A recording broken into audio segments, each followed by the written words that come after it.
사도행전 8장 9절입니다. 사도행전 8장 9절 말씀에서부터 25절 말씀입니다. 9절에서 25절까지 한 절씩 돌아가면서 읽겠습니다. 그 성에 시몬이라 하는 사람이 전부터 있어 마술을 행하여 사마리아 백성을 놀라게 하며 자칭 큰 자라 하니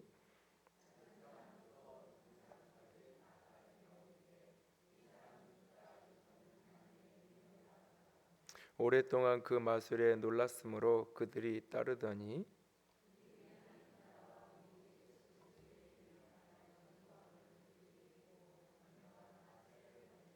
시몬도 믿고 세례를 받은 후에 전심으로 빌립을 따라다니며 그 나타나는 표적과 큰 능력을 보고 놀라니라.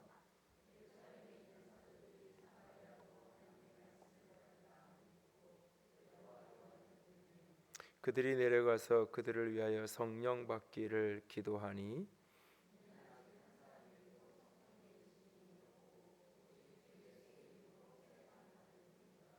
이에 두 사도가 그들에게 안수하며 성령을 받는지라.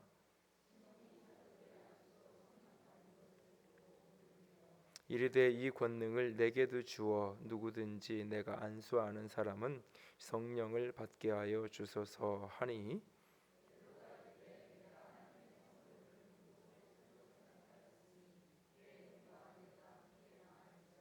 하나님 앞에서 내 마음이 바르지 못하니 이 도에는 내게 관계도 없고 분깃 될 곳도 없느니라.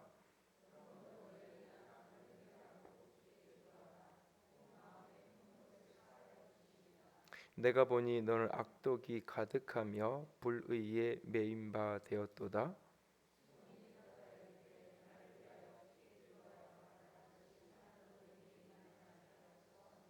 함께 읽습니다. 두 사도가 주의 말씀을 증언하여 말한 후에 예루살렘으로 돌아갈새 사마리아인의 여러 마을에서 복음을 전하니라. 아멘. 이 사마리아의 복음이 전해진 이 사건은 조금은 독특한 어떤 순서, 독특한 모습을 띠고 있는 것을 보게 되어집니다. 빌립이 그곳에 가서 분명히 4절에서 7절, 8절까지 보면 가서 복음을 전했고 사람들이 그 말씀을 믿었고 그 복음이 말로만 그들에게 전하여진 것이 아니라 어떤 표적과 능력으로, 그래서 8장 6절에 보면 사람들이 빌립의 말을 듣고 행하는 표적을 보고 한 마음으로 그가 하는 말을 따랐다. 특별히 그들 가운데 나타난 표적이 뭐냐? 많은 사람에게 붙었던 더러운 귀신들이 크게 소리 지르며 나가고, 많은 사람에게 붙어있던 그런 더러운 귀신이 한 사람의 인격을 사로잡고 역사하던 그 귀신이 떠나가는데 이것을 이제 붙었다라고 하는 표현을 사용하죠. 복음서에는 이 표현을 이제 귀신이 들렸다, 들어갔다라고 하는 표현을 사용하는데 그 들어갔다, 붙었다 이 단어를 원문을 성경이 아는 일반 그 혈압 사회, 그리스 로마 사회에서 쓰는 일반 언어에 사용되는 용례를 보면 이게 눌린다 이런 표현으로 많이 쓰여요. 그래서 귀신이 들락날락한다라는 이미지로도 사용이 되지만 귀신의 권세와 그 힘에 이렇게 눌려 있는, 지배를 받는 그런 상황, 그렇게 더러운 귀신이 붙어 있던 그 사람에게서 귀신들이 떠나가고, 그리고 더불어서 많은 중풍병자와 못 걷는 사람이 나았다. 그러니까 빌립이 가서 복음을 전할 때 말씀으로만 전한 것이 아니라 거기에 놀라운 능력이 나타난 거예요. 그걸 많은 사람이 볼 수 있는 능력. 귀신이 사람에게 붙어 역사하던 것이 떠나가는. 그러니까 귀신이 떠나가는 것을 사람들이 보고 알 수 있다라는 이야기는 저 사람 귀신 들렸어라고 모든 사람이 인정할 만큼 심각성을 갖고 있는. 그러니까 이제 영적인 문제가 있어도 뭐 이렇게 남들에게 보여지거나 드러나지 않으면, 심각하게 그것이 나타나지 않으면 저 사람 귀신 들렸어라고 하는 말이 사실은 쉽게 사용하기 어렵잖아요. 예수님은 베드로가 인간적인 생각을 했을 때 사사나 물러가라라고 했지만, 만약에 우리가 누군가에게 이렇게 병이 이렇게 아픈데 병을 낫게 해주세요라고 기도를 받으면 별로 부담이 없고 빨리 나았으면 좋겠다 이러지만, 병들어 누워 있는데 이 병들게 하는 귀신아 떠나갈지어다 이렇게 하면, 이게 어떤 사람은 아멘하고 받지만 어떤 사람은 내가 귀신 들렸다는 얘긴가, 그날부터 오히려 더 고민이 깊어지는 그런 사람도 얼마든지 생길 수가 있어요. 그만큼 사실 어떤 의미에서 이거는 거부감을 갖게 하는 경우도 있고, 또 이제 그 귀신이 떠나가도 떠나간지를 모르는, 귀신 들렸다는 게 명확하지 않으니까 그럴 수 있는데, 그러니까는 많은 사람에게 붙었던 귀신이 크게 소리지면서 떠나갔다. 이거는 명백하게 이렇게 누가 봐도 귀신 들렸던 사람, 귀신이 떠나가면서 명백한 어떤 현상이 나타나던, 그러니까 누가 봐도 표적이라고 할 수 있는, 거기에 중풍병, 당시로는 난치병이죠. 중풍병이라는 것은 중풍병이 낫고 걷지 못하는 사람이 걷고, 그러니까 이와 같은 놀라운 말씀과 더불어서 놀라운 능력이 거기에 나타나고 있었어요. 그들 가운데 이제 그 사마리아에 있던 한 시몬이라는 한 사람이 그 복음을 듣고 그 현상을 보고 믿음의 반응을 하게 되어지는 것을 보게 되어집니다. 우리는 이 사도행전 8장에 등장하는 이 시몬의 모습을 뒤에 마지막 22절 3절 뒷부분에서 시몬이 책망받는 이유 때문에 앞에 있는 이 모습도 위선이었을 거라고, 앞에 있는 이 모습도 거짓이었을 거라고 우리가 오해하고, 사실 뒤에 있는 모습을 보고 앞에 거 이렇게 부정적으로 이해하려는 그런 경향이 있어요. 그러나 그렇게 볼 것이 아니라 그냥 사건 그대로, 본문 그대로를 뒤에 있는 앞으로 벌어질 일을 전혀 모르는 상태에서 이 앞부분을 자세히 들여다보면, 이 사람은 원래 마술하던 사람이었어요. 마술을 한다라는 것은 그냥 요즘식으로 이렇게 마술 공연하고 이런 게 아니라, 이 사람은 점치는 사람이에요. 주술가였다는 거예요. 그래서 당시에 많은 그 사마리아 사람들에게 큰 영향력을 미치고 있던 사람, 그래서 자칭 큰 자라, 낮은 사람부터 높은 사람까지 그 도시의 많은 사람들이 그에게 찾아와서 그가 행하는 어떤 능력, 그 10절 하반절에 보면 이 사람은 크다 일컫는 하나님의 능력이라, 신의 능력을 가진, 어떤 신적인 능력을 가진 그런 모습을 행하고 있는, 뭐 이렇게 여러분들이 뭐 예전에 믿기 전에 혹시 무당을 쫓아다녀봤던 경험이 있는 분은 이렇게 갔다 오면 그냥 뭔가 느끼는 게 있든지, 뭐 이렇게 말하면 뭐가 맞든지, 뭐 이렇게 실제로 이렇게 과거, 요즘에는 그런 구슬하는 장면을 보기 어렵지만 과거에는 실제 구슬을 하면 이제 뭐 그 초월적인 어떤 그런 현상을 나타내면서 구슬하는 그런 무당들을 보기도 하고 그런데요. 그런 일들을 행하면서 많은 사람들에게 영향을 미치고 있는 이 사람이죠. 이 사람이 12절에 보니까 이 사람이 빌립이 하나님 나라와 및 예수 그리스도의 이름에 관하여 전도함을 그들이 믿고 남녀가 다 세례를 받는 그 도시에 많은 사람이 그랬는데, 그때 13절에 시몬도 믿고 세례를 받은 후에 전심으로 빌립을 따라다니며 그 나타나는 표적과 능력을 보고 놀랐다라고 말하고 있어요. 이 사람이 복음을 듣고 많은 사람들이 믿을 때 그도 중심으로 믿었고 세례를 받았고, 그리고 그가 그 전심으로 빌립을 따랐어요. 어떤 다른 동기가 아니라 전심으로 그를 따라가고 있었어요. 그러나 그의 주된 관심사는 그가 나타내는 표적과 큰 능력을 보고 놀랐다. 어쨌든 그가 원래 그런 능력을 행하던 사람이니까 자기보다 큰 능력을 행하는 이 사람을 보면서 무언가 이제 놀라는 모습은 분명히 있었던 거예요. 이것이 이제 나중에 분명히 그에게 약점으로 작용하지만, 그런 어떤 모습이 있었지만 그럼에도 불구하고 그는 지금 빌립을 통해서 주어진 말씀을 들었고 그것을 믿었고 세례를 받았고 전심으로 지금 빌립을 따라가고 있어요. 여기까지의 모습만 보면 그의 모습은 지극히 정상적인 모습입니다. 그리고 지금 그를 둘러싸고 있는 많은 사람들, 사마리아에 있는 많은 사람들은 12절에 하나님 나라와 및 예수 그리스도의 이름에 관하여 전도함을 그들이 믿고 남녀가 다 세례를 받는 복음을 듣고 놀라운 일들이 벌어지고 있었어요. 그런데 이 이야기를 14절에 예루살렘에 있는 사도들이 듣게 되죠. 지난주에 12사도만 예루살렘에 남고 나머지 교회가 다 흩어져서 도망가는 그 과정 속에서 복음을 전하고 있었다고 이야기를 드렸어요. 그런 상황 속에서 이 소식이 들려지게 됐고, 그런데 거기 14절에 보니까 하나님의 말씀을 받았다함을 듣고 베드로와 요한을 파송하게 되고, 베드로와 요한이 그들에게 내려가서 그들을 위하여 성령 받기를 위해서 기도했다. 왜냐하면 16절 다 같이 읽습니다. 이는 아직 한 사람에게도 성령 내리신 일이 없고 오직 주 예수의 이름으로 세례만 받을 뿐이더라. 사실 여기가 이 부분에 조금 질문이 있고 고민이 있어요. 분명히 그들이 지금 믿었고 세례를 받았어요. 그리고 그들 가운데 놀라운 기적이 지금 나타나고 있어요. 물론 지금 빌립을 통해서 이루어지는 과정이지만 그들 가운데 귀신이 쫓겨나고 있고, 그들 가운데 중풍병이 낫고 못 걷던 사람이 걷는 그런 모습이 분명히 벌어지고 있어요. 거기에 말씀이 있고 복음의 역사가 있고 예수 그리스도는 믿음이 있고 세례가 있고 자신의 지난 삶을 청산하고 예수님을 따르는 모습이 있고, 거기에 기사와 표적이 나타나는 현상들이 벌어지고 있어요, 분명히. 그런데 거기에 아직 성령을 받지 못했다, 성령이 나타나지 않았다라고 말하고 있어요.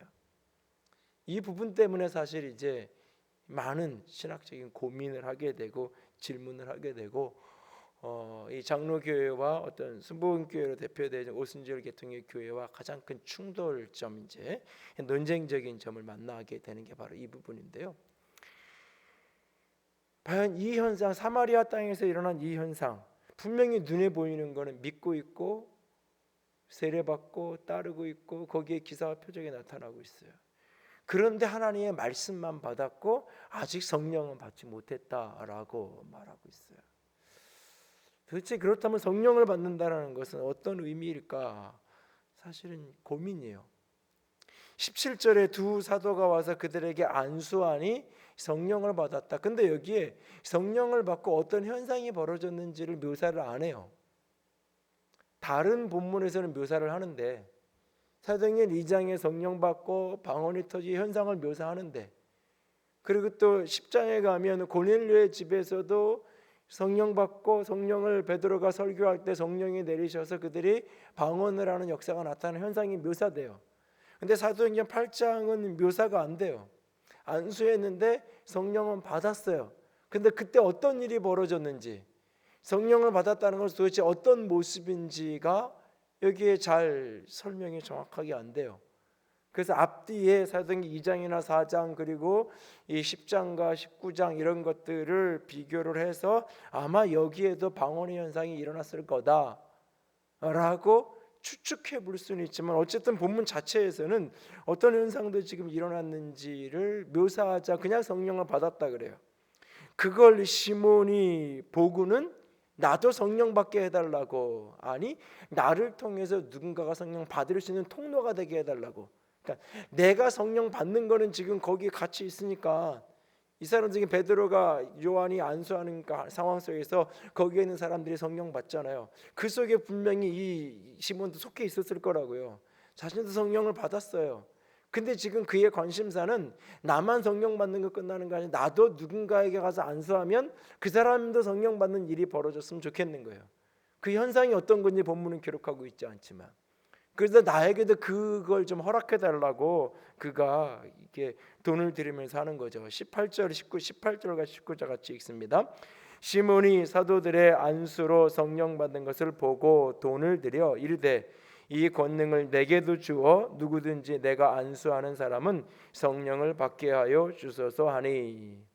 여기에 돈을 들여라고 하니까 이게 본문이 부정적으로 읽히는데, 헌금을 드려 이렇게 바꿔놓으면 이 본문이 결코 부정적인 본문이 아니에요. 뒤에를 모르고 20절 이하를 우리가 모르는 상황에서 18절 19절만 딱 놓고 보면 기도받으러 가서 헌금 드리면서 나에게도 능력을 좀 받게 해달라고 그렇게 기도를 한다면 이게 뭐 사실은 이렇게 외국에 이렇게 갔다 온 지 오래되긴 했지만 이렇게 좀 그런 영성 사역을 하는 분들이나 이런 데 가서 이렇게 둘러도 보고 기도도 받고 이럴 기회가 있으면 꼭 이제 갈 때마다 준비해 가는 게 별도로 이제 헌금들을 좀 준비해 가는데, 근데 우리 정서는 기도 받고 그냥 자연스럽게 나중에 헌금을 하거나 이런 경우가 많은데, 이제 그런 데 가면 사전에 사실은 예약을 안 해놓고 약속을 안 해놓고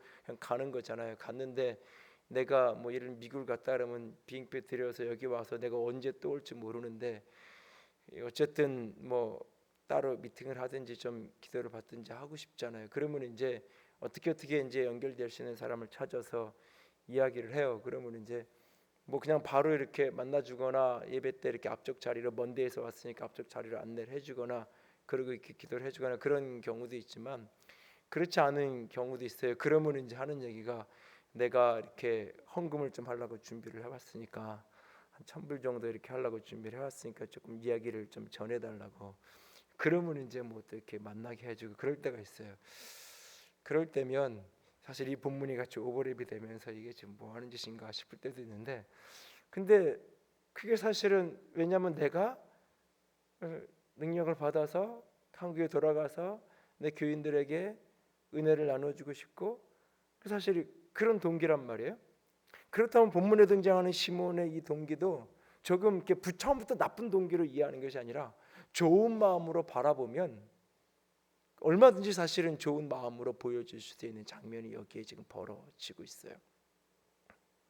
그런데 이 모습에 대해서 지금 사도는 내 마음이 바르지 못하다라고 이야기를 해요.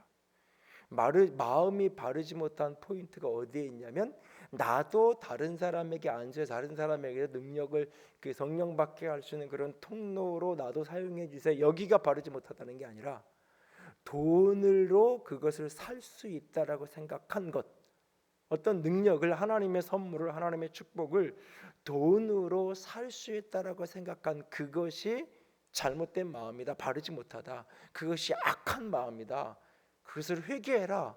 그렇지 않으면 이 도에 하나님의 말씀이 이 진리 너는 아무런 분깃도 없고 관계도 없다, 내 안에 악독이 가득하다. 한순간 이렇게 여기 이 사건이 벌어지기 전까지는 빌립에게 칭찬도 받고 빌립 따라다니면서 이제 뭐 이렇게 열심히 하던 사람이었을 거예요 어느 날. 근데 베드로 와서 이렇게 기도만 받아서 이렇게 능력만 받으려고 말 한마디 했다가 그의 내면에 있는 사실이 속에 있는 모든 동기가 바르지 못한 게 온 천하에 드러난 거죠. 이 시몬 입장에서는 큰일 난 거예요. 그래서 이제 붙들고 나를 위해서 기도해 달라고, 그 모든 저주가 그런 일들이 나에게 일어나지 않도록 나를 위해서 기도해 달라고 부탁을 하죠. 뭐 기도를 했는지 안 했는지 이후에 어떻게 됐는지는 여기에 지금 언급이, 사건이 더 이상 언급을 하진 않아요.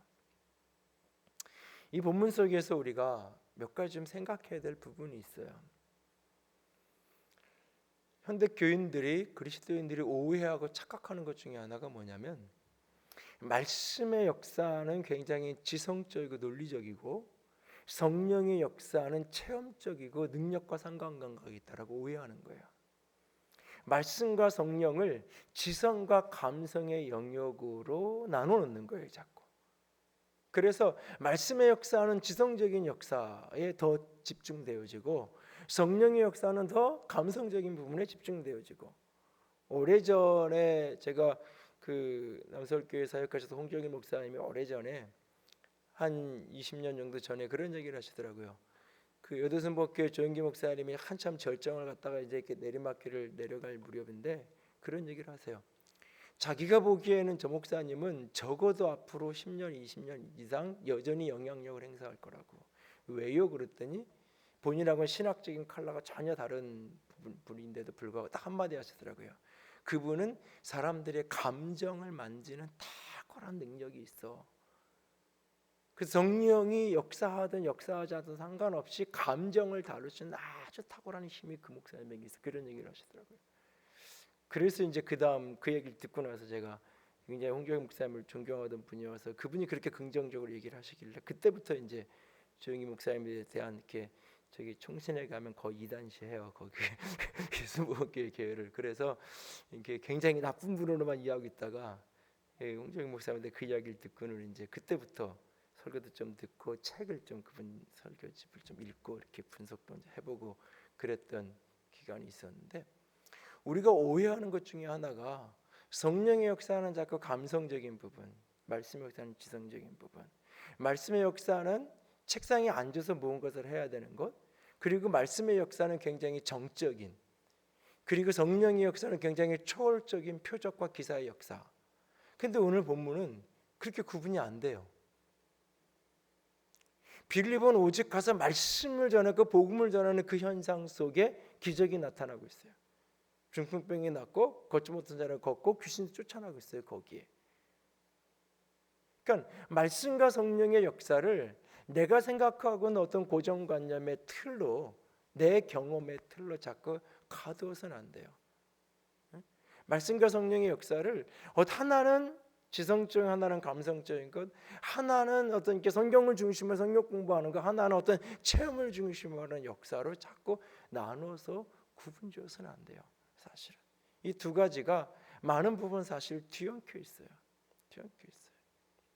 엄밀하게 오늘 우리는 사실은 예수 그리스도를 구주와 주님을 영접하는 것, 성령의 역사여야 된다라고 우리는 이야기해요. 그리고 그렇게 믿어요.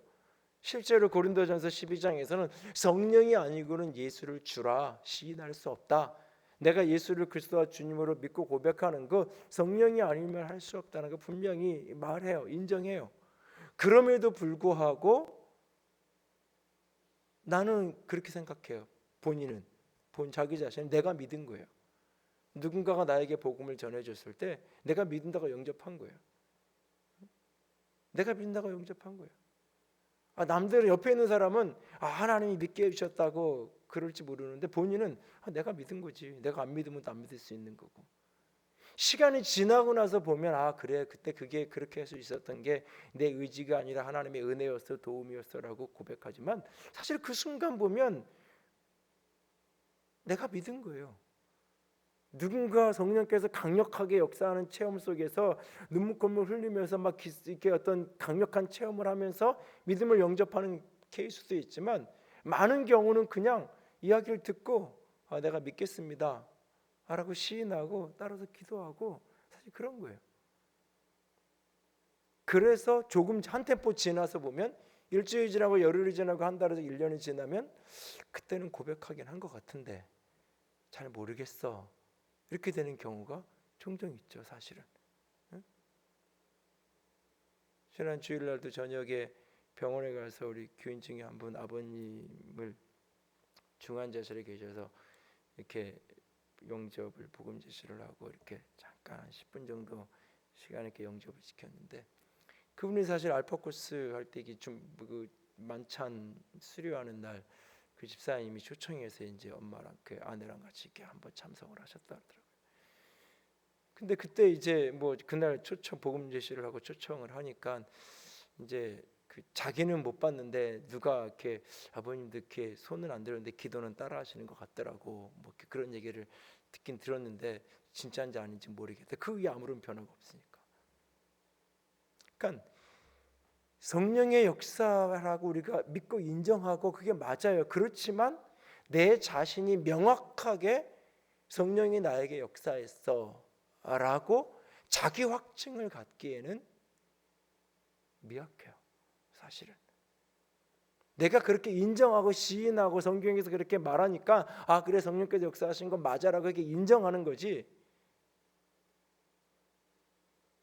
중심에서 그거는 진짜 내가 한 게 아니라 성령께서 하신 거야 라고, 성령께서 나와 동행해서라고 이렇게 부정할 수 없는 자기 증거를 갖고 있지는 않아요.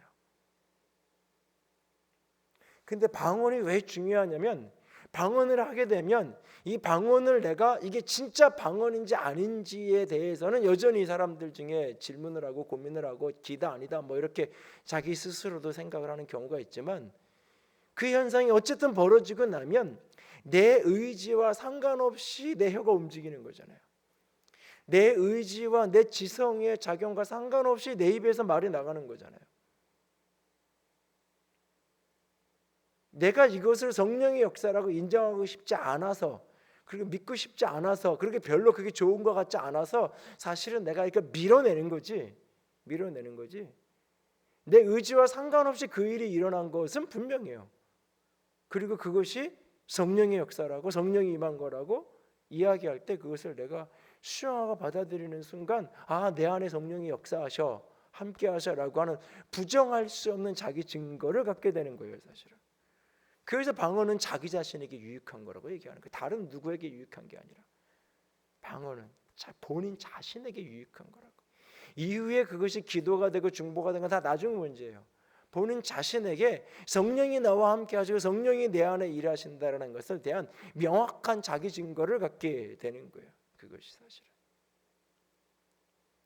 오늘날 교회 속에서 이것을 어떻게 구분을 하든지 신학적인 과정 속에서 많은 여전히 논란도 있고 그렇지만, 오늘 우리가 분명히 기억해야 될 것은 내가 믿었고 그리고 거기에 어떤 현상이 나타나고 기적이 나타나는 것, 그런데 중심에서 내 중심에서 이것이 성령의 역사라는 자기 확증을 가질 수 있는 증거, 성령이 역사하셨다라고 하는 자기 확증을 가질 수 있는 그 체험, 그것이 우리에게 필요하다는 거예요. 우리에게. 오늘 본문 속에 말씀이 충만하게 그들에게 임해서 많은 일들이 벌어져요. 그리고 그것이 요한의 세례 받았다라고 이야기하고 있어요. 그것으로 그들이 구원받았냐라고 물으면 구원받았다라고 말해야 돼요. 분명하게. 사실은 성령 받지 못했다라면 이건 구원받지 못한 것들하고 말하기가 참 어려워요. 이 부분에서 사실은 구원을 이미 받은 사람들이에요.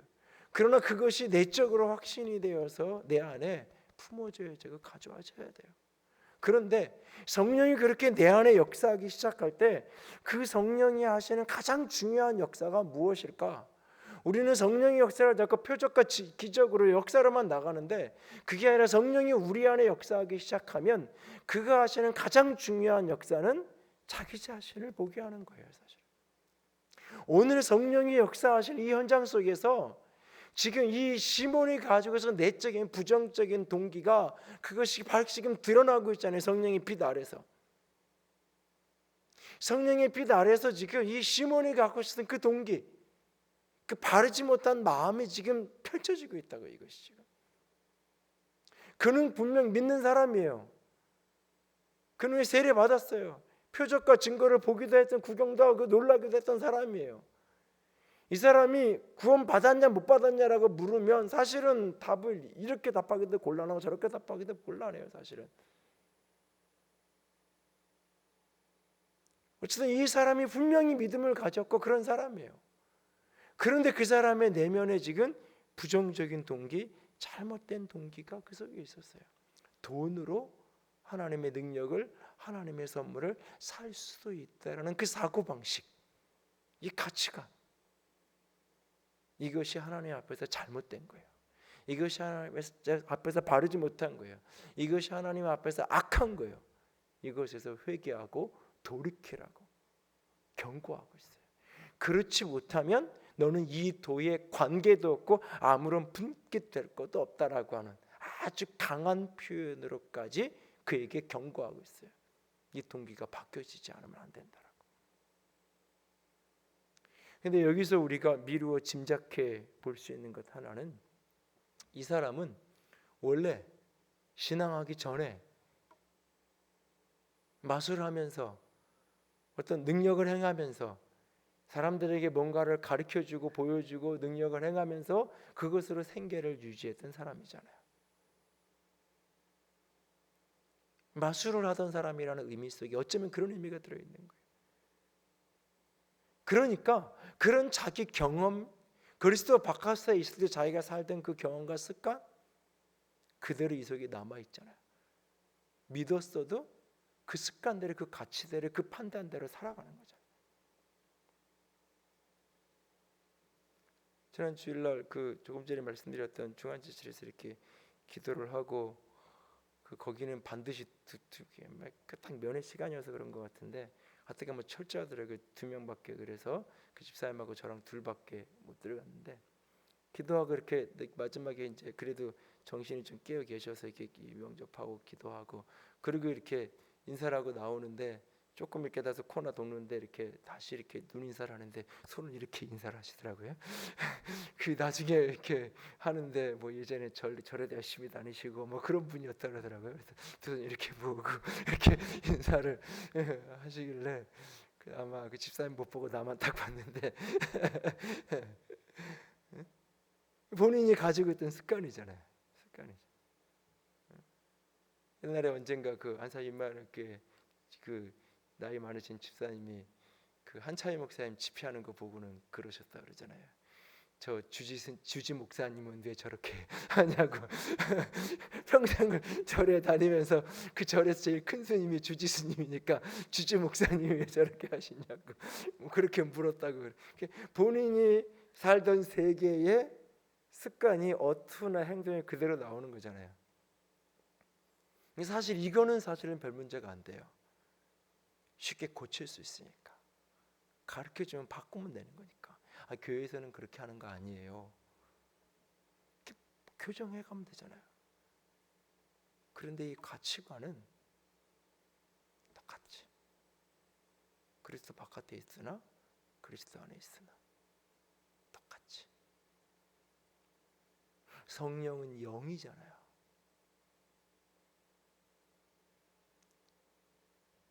은사나 이 방언을벌산 이런 것들은 내 안에 성령이 역사하신다는 것에 대한 하나의 표적적인 사건이 그 증거예요.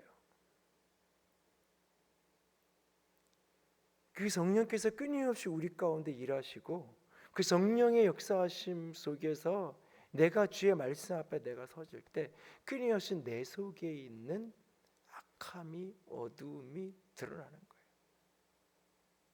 이게 지금 번역을 아까도 얘기한 것처럼 돈을 들여 이르되 이 권능을 내게도 주어 누구든지 내가 안수하는 사람은 성령 받게 하여 주소서라고 돈을 들여라고 표현을 했으니까 부정적인 표현이 됐지만 헌금을 드리면서 이렇게 표현돼. 나도 그런 능력을 받아서 내가 기도하는 사람마다 병도 낫고 그렇게 은사도 나타나고 성령도 받게 그렇게 해주십시오 라고 한다면 우리는 이것을 부정적인 동기를 이해하지 않을 거예요. 어쩌면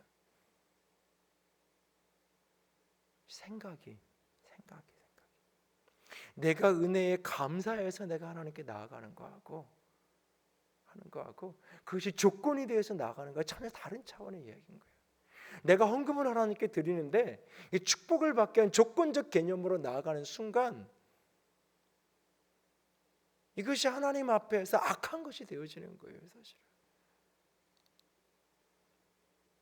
그것이 하나님에 대한 내가 공동체가 해야 될 어떤 비전과 사명에 대한 공동적인 헌신으로 내가 헌금을 드리는 거고, 그것이 아니면 하나님이 주신 사명과 비전에 대해서 내가 순종하고 하나님에 대한 믿음의 헌신 내가 드리는 거죠. 그것이 아니라 이것이 조건이 되어지는 순간 하나님 앞에서 그것이 악한 것이 될 수 있는 거예요. 내가 이렇게 드림으로 내가 무엇인가를 얻을 수 있는.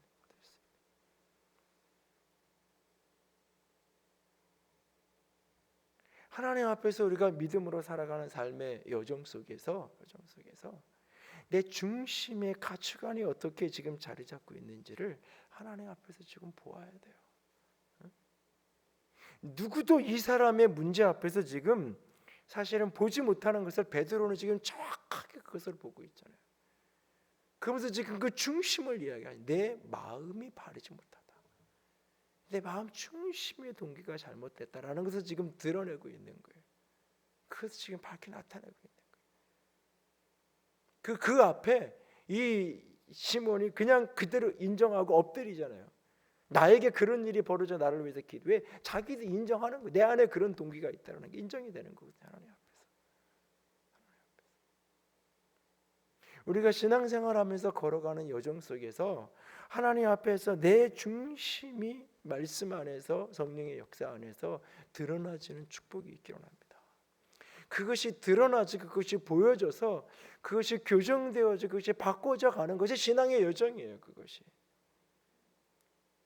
내가 성령과 교통하게 되고 하나님께 가까이 가면 가까이 갈수록 하나님의 빛 앞에서 자꾸 내가 보여지기 시작하는 거예요.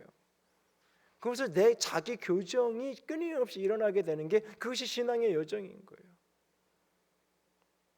성령 충만, 하나님과의 친밀, 하나님과의 교통, 이 모든 것은 신비적 체험과 감성적인 경험을 이야기하는 게 아니에요. 그것은 하나의 과정이고 도구예요. 있을 수도 있고 없을 수도 있어요. 그 모든 것 너머에 진정 중요한 것이 내 자신을 비춰보게 되는 거예요. 말씀 앞에서. 우리가 끊임없이 이 부분에서 굉장히 주의하고 조심해야 돼요. 굉장히. 사실 얼마 전에도 한번 제가 설교 때 얘기를 주일날 했나 언제 했나 했더니 우리 남자분들 제자 훈련하는 분들 이런저런 얘기하다가 사실 목사님은 싫어하시는 것 같은데 뭐 이러면서 이렇게 요즘 아파트들 뭐 이런 거 저런 거 얘기하는 거 이렇게 좀 지난번에 같이 이렇게 토요일날 잠깐 만나 커피 마시다가 이런저런 이야기들을 하면서 목사님은 사실 이런 거 얘기하는 거 별로 안 좋아하실 텐데 뭐 그러면서 이제 뭐 하지를 말든지 하든가 그래서 이런저런 이야기 이제 같이 했는데 사실은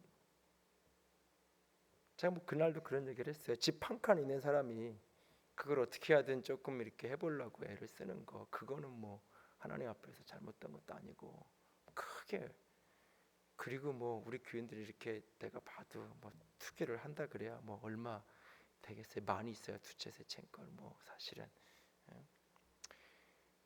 근데 그것 하나 두 가지 어떤 구체적인 모습들을 에 대해서 이렇게 잘못됐다 잘했다 이런 부분보다는 깊은 곳에 좀 걱정 아닌 걱정이 기우이면 좋겠는데 조금 가다가 멈췄으면 좋겠는데 한 채 두 채 정도 두 번 세 번 정도 하고 그냥 이렇게 멈췄으면 좋겠는데 계속 부동산으로 한번 집이 자꾸 오르고 이렇게 한번 이렇게 또 내가 평생 이렇게 직장 생활에서 얻을 수 없는 어떤 한번 이렇게 그런 걸 경험하고 나면 이게 사람이 자꾸 그거에 몰입하게 되면서 내가 일상생활을 사는 거 성실하게 살아서 내가 한 달에 몇백만 원 수입 벌어서 그거 가지고 규모 있게 쓰고 그거 가지고 절약해서 살고 하는 것을 놓쳐버릴까 봐 차라리 그게 아닌 큰 부자면 차라리 괜찮겠는데 재력가여서 이미 수백억 수십억 갖고 있는 사람이어서 뭐 부동산이 여기저기 있어서 그거 뭐 이렇게 이것하고 저것다 그게 아예 하나의 업인 그거 가지고 그냥 이렇게 물려받은 것도 있고 그래서 그런 거면 차라리 괜찮겠는데 그게 업으로 살면 되니까 근데 그게 아닌데 어디서 하나가 삐끗해서 문제가 되면 삶의 많은 것들이 한 번씩 흔들려 버릴 수 있는 건데 한 번 두 번 내가 잡을 수 없는 거 잡아보고 조금 하나님이 그 속에 나는 그냥 남는 돈 이거 어떻게 할까 하다가 이렇게 하나 사놨는데 그게 어떻게 하다 보니까 그게 오르기도 하고 내리기도 하고 뭐 그날도 이렇게 앉아있는데 어떤 분은 안 팔려서 어쩔 수 없이 갖고 있었는데 오르고 어떤 분은 팔까 말까 했는데 그냥 팔고 나서 오르고 뭐 그 안에도 이렇게 뭐 한 6-7명 있는데도 그렇더라고요. 부동산에서 그런 거잖아요. 근데 관심의 중심이 그것이 되지 않았으면 좋겠는데 자나깨나 생각의 중심이 그것이 아니었으면 좋겠는데 필요하면 한번 사놓고 좀 시간 흘러가고 그리고 좀 말았으면 좋겠는데 물론 뭐 광명이 지역이 지금 그래서 앞으로 한 2-3년 지나고 나면 이제 많은 게 안정화가 되고 이제 그런 이야기도 이제 잦아들고 좀 그럴 수도 있을 것 같긴 한데 이게 사실은 걱정 아닌 걱정을 하면서 기도를 해요. 교인들 한 사람 한 사람 놓고 기도할 때마다 사실은 이 부분에서 가치관이 자꾸 흔들려가기 시작하면 지금 당장 몇 천만 원 몇 억을 버는 게 문제가 아니라 앞으로 인생 전체가 사실은 초점이 망가질 수 있어요. 사실은 그런 모습을 자녀들이 뒷모습을 보면서 걸어갈 때 늘 생각하는 걸 자녀들도 그렇게 생각. 삶을 성실하게 직장생활에서 한 달에 300만 원을 벌어서 그거 가지고 그 중에서 뛰어서 헌금하고 뛰어서 저축해 가면서 삶을 늘려가는 거에 대해서 기쁨과 감격과 그것을 잃어버리게 돼 있거든요. 내 주변에 있는 자녀들이 그걸 보고 자라니까 결국. 그래서 사실은 굉장히 조심해야 될 부분이 있어요. 우리 속에 성령께 우리가 자꾸 가까이 가면서 그분께서 내 속에 있는 어떤 가치관들을 자꾸 비춰 보이실 때 그것을 잘 들여다봐야 돼요. 우리가 하나님 앞에서 어떻게 우리가 세워져 가야 되는지. 그러니까 하나님께서 우리에게 은혜를 주시는데 도저히 어떤 방법으로 은혜를 주실 수 없으니까 때로는 뭐 하나 사는 게 오르기다 은혜 주실 수 있어요. 하나님이 주시면 감사함으로 받고 하는 거예요. 그러나 그것이 초점이 되어서는 안 돼요. 그것이 우리의 삶의 우선순위가 되고 중심이 되어서는 안 돼요. 우리가 그 너머에 있는 하나님을 붙드는 것을 놓치지 않아야 돼요. 성령께서 우리 가운데 자꾸 역사하시고 하는 이 모습 속에서 자꾸 내가 보여지는, 다른 사람을 비난하고 다른 사람을 정죄하는 게 아니라 자기 속에 있는 것들이 보여져요. 그 앞에 정직하게 나는 시몬의 오늘 이 본문을 보면서 이전까지는 굉장히 부정적인 인물로, 특별히 내가 은과 함께 망할 것이다 라고 하는 이 말씀하고 연결시키면서 사도행전 3장에 은과 금은 내게 없거니와 나사렛 예수의 이름으로 일어나 걸으라고 말하는데 그 선포랑 같이 짝이 되면서 굉장히 부정적인 인물로 시몬을 이해했는데, 가만히 본문을 다시 들여다보면서 많은 부분 긍정적인 모습이 있는 사람이에요. 우리랑 다른 어떤 악한 사람이 아니에요. 우리랑 같은 사람이에요. 사실은 우리 속에 얼마든지 있을 만한 사람이에요. 그러면서 특별히 그의 남다른 거는 이런 이야기를 듣고도 엎드려지는 거예요. 화내지 않는 거예요. 분노하지 않아요. 거짓으로 감추지 않아요. 내가 뭘 그러지? 아니에요. 오히려 두려워해요. 오히려 베드로를 통해 선포된 그 말씀을 들으면서 그거 두려워해요. 그래서 나를 위해서 기도해달라고 그 앞에 엎드려요. 나를 위해서 기도해달라고. 분명히 그가 베드로를 통해서 기도를 받고 그 동기가 변화되어지고,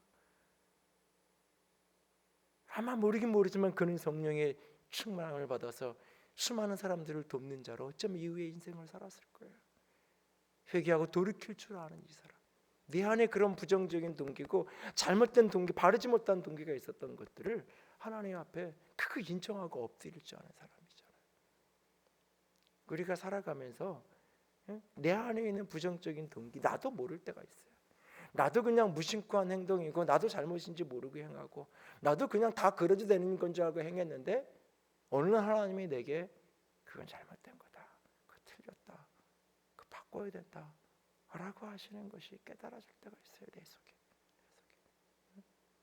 나는 그냥 아무런 생각 없이 했던 일들이 때로는 하나님이 그 내 안에 있는 교만 때문이다, 자랑하고 싶고 너를 드러내고 싶은 마음 때문이더라고 하나님이 내 마음을 보여주실 때가 있어요. 그러면 내가 말 그러냐고, 아니요, 인정하고 돌이키고 바꿔갈 수 있는 그런 지혜가, 그런 축복이 우리 속에 있기를 원합니다. 그게 바로 어떤 의미의 성령의 역사, 가장 강력한 성령의 역사예요. 사람의 말로는 되지 않은, 사람의 능력으로 되지 않는, 사람의 어떤 역사로 되어지지 않은 중심이 빛 가운데 드러나고, 그것이 드러났을 때 그 앞에 부복하고 엎드려서 나를 위해서 기도해달라고 엎드릴 수 있는 이 모습, 우리들에게 이런 은혜가 있기 원하고, 우리 교회가 그렇게 말씀과 성령으로 충만한, 그래서 늘 하나님 앞에서 우리 자신들이 보여지는, 우리 모습이 보여지는, 그래서 끊임없이 하나님 앞에서 우리의 모나고 잘못되고 왜곡된 모습들을 교정하고 그러면서 하나님 앞에 걸어가는, 한 걸음 한 걸음 주님 앞에서 성숙되어지고 성장해 갈 수 있는 우리 모두가 되어질 수 있기를 주님의 이름으로 부탁을 드립니다. 기도합시다. 하나님 하나님, 내 안에 혹시 오늘 본문에 등장하는 이 시몬처럼 믿지만 그 마음은 참 출발은 결코 나쁜 것이 아니었지만 내 이의 습관이, 그리스도 바깥에 있을 때 가졌던 습관이, 세상을 삶에 사는 그 가치관이 나도 모르게 들어와서 마음을 바르게 쓰지 못하는 모습이 혹 있지 않은가요? 특별히 하나님의 축복을 돈으로 살 수 있다라고 착각하고 있지는 않는지 하나님, 내 자신을 돌아볼 수 있게 하시고 내 마음을 늘 주의 성령의 빛 아래 비춰볼 줄 아는 그런 믿음의 사람 될 수 있도록 하나님, 나를 도와주세요. 우리 안에 그 은혜가 있도록 성령께서 내 마음과 우리의 중심을 늘 드러내 보여주시옵소서. 같이 기도합시다. 사랑의 하나님, 영광의 하나님, 주님만을 사랑합니다. 주의 빛 가운데, 주의 영광 가운데 한 걸음 한 걸음 걸어갈 수 있기를 원합니다. 아버지의 사랑 가운데, 아버지의 영광 가운데, 예 주님, 주의 거룩한 가운데 걸어가고 싶습니다. 예 주님, 주의 은혜 가운데 걸어가고 싶습니다. 예 주님, 주의 사랑하신 가운데 설 수 있게 원합니다. 아버지, 도와주시옵소서. 아버지, 내 중심이 그리스도의 빛으로 덮여지게 하시옵소서. 내 마음 중심이 오직 하나님의 영광의 빛으로 덮여질 수 있도록 주님 도와주시옵소서. 주의 말씀 앞에서, 성령의 조명하심 아래서 내 마음에 바르지 못한 것이 깨달아지고 알아지게 하시고, 그때마다 부복하여 엎드려 돌이킬 줄 아는, 부복하여 엎드려서 주의 손에 내어드릴 줄 아는 믿음의 사람 될 수 있도록, 성령의 사람 될 수 있도록 아버지 도와주시옵소서. 붙들어 주시옵소서. 예 주님, 사랑합니다. 주의 이름으로 축복합니다. 마음이 바르지 못하다, 시몬을 향하여서 하셨던 그 말씀을 나를 향한 말씀으로 받기 원합니다. 하나님, 내 마음에 바르지 못한 것들이 무엇이 있나요? 늘 성령께서 조명하여 주시고 깨닫게 하여 주시옵소서. 그리고 그것이 깨달아질 때마다 정죄하거나 분노하거나 숨는 것이 아니라 깨달아질 때마다 주 앞에 손들고 엎드려져서, 부복하여 엎드려져서 은혜를 구할 줄 아는 주의 사람들 되어지게 하여 주시옵소서. 주님 사랑합니다. 주의 이름으로 축복합니다. 우리 주님 예수님 이름으로 기도드렸습니다.